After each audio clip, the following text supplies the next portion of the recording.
कामिका एकादशी व्रत कथा। श्रावण कृष्ण एकादशी। कुंती पुत्र धर्मराज युधिष्ठिर कहने लगे कि हे भगवान, आषाढ़ शुक्ल देवशयनी एकादशी तथा चातुर्मास महात्मा मैंने भली प्रकार से सुना है। अब कृपा करके श्रावण कृष्ण एकादशी का क्या नाम है, बताइए।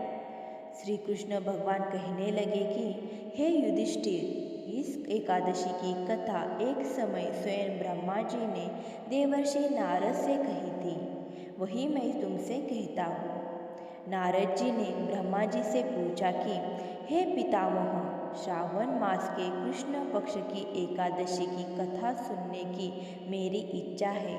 उसका क्या नाम है, क्या विधि है और उसका महात्म्य क्या है, मुझे कृपा करके बताइए।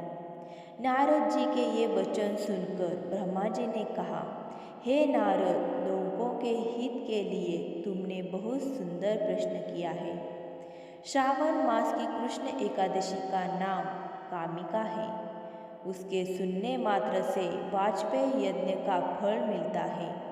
इस दिन शंख चक्र गदाधारी विष्णु भगवान का पूजन होता है, जिनके नाम श्रीधर, हरि, विष्णु, माधव, मधुसूदन है।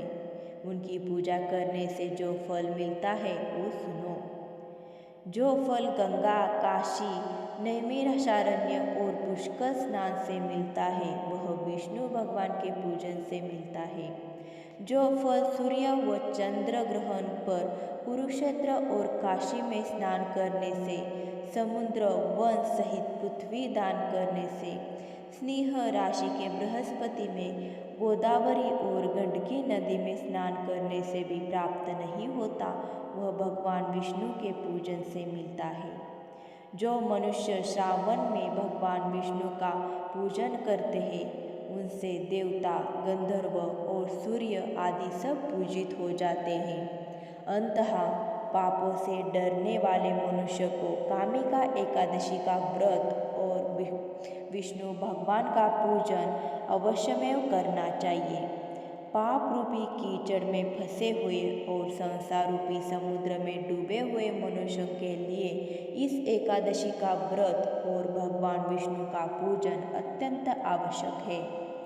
इससे बढ़कर पापों के नाशों का कोई उपाय नहीं है। हे नारद, स्वयं भगवान ने यही कहा है कि कामिका व्रत से जीव कुयोनि को प्राप्त नहीं होता।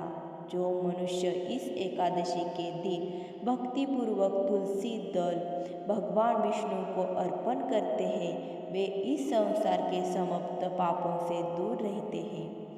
विष्णु भगवान रत्न, मोती, मणि तथा आभूषण आदि से इनसे प्रसन्न नहीं होते जितने तुलसी दल से होते हैं। तुलसी दल पूजन का फल 4 भार चांदी और 1 भार स्वर्ण के दान के बराबर होता है। हे नारद, मैं स्वयं भगवान की अति प्रिय तुलसी को सदैव नमस्कार करता हूँ। तुलसी के पौधे को सींचने से मनुष्य के सब यातनाएं नष्ट हो जाती हैं। दर्शन मात्र से सब पाप नष्ट हो जाते हैं और स्पर्श से मनुष्य पवित्र हो जाता है।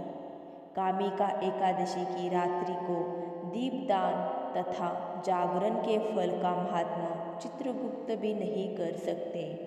जो इस एकादशी की रात्रि को भगवान के मंदिर में दीपक जलाते हैं, उनके पितर सर्वलोक में अमृत पान करते हैं तथा जो घी या तेल का दीपक जलाते हैं, वो 100 करोड़ दीपकों से प्रकाशित होकर सूर्यलोक को हो जाते हैं।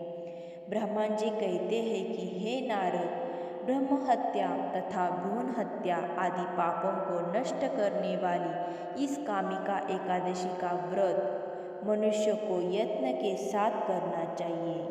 कामिका एकादशी के व्रत का महात्म्य श्रद्धा से सुनने और पढ़ने वाला मनुष्य सभी पापों से मुक्त होकर विष्णु लोक को जाता है। ओम नमो भगवते वासुदेवाय।